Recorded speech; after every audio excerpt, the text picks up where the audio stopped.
জি অনেক ভালো লাগতেছে, বাট কিন্তু এটা কোনো পিজি না, এটা ইন্টারন্যাশনাল মানের কোনো পিজি না। আমরা বিলে যখন খেলতাম ধান খেতে, ধান কাটার পরে এগুলা পিসতাম, পিস নরম থাকতো, পিস কালো বিশ্রী থাকতো, জাস্ট ওরকম। ঠিক আছে, এটা কোনো ইন্টারন্যাশনাল মানের পিজি না, কিন্তু বাংলাদেশ জিতছে, সেটা ভালো লাগতেছে। বাট এই পিসকে আরো উন্নত করতে হবে, এটা আন্তর্জাতিক মানের পিস করতে হবে। পিচ নিয়ে আসলে আমরা সন্তুষ্ট না, এটা আমরা নিজেরাই তো পিচ দেখতেছি না সোহেব, কিভাবে দেখবো?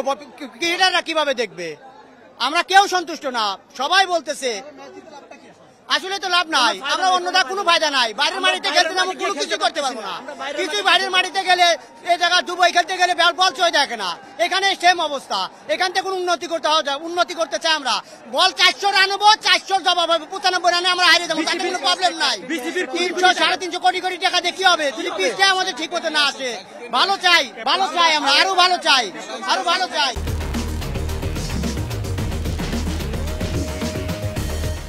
পিজে খেলে আসলে হার জিত এটা আমি আসলে মেটার করি না, কারণ এখানে জিতলেও কিছু হবে না আর হারলেও কিছু হবে না। কারণ আমরা করি কি যে প্লেয়াররা যখন বাইরের কান্ট্রিকে দিয়ে খারাপ পারফরমেন্স করে বা ব্যাটিং খারাপ করে, তখন আমরা আসলে তাদের উপরে দায়ভার দিই। তো আপনি একটা প্লেয়ারের যেই মাঠে খেলাবেন বা যেই জায়গায় প্র্যাকটিস করাবেন, তো সে তো আসলে ওইটুকুই করতে পারবে, মানে শিখতে পারবে, তার তো আর ভালো কিছু শেখার উপায় নেই।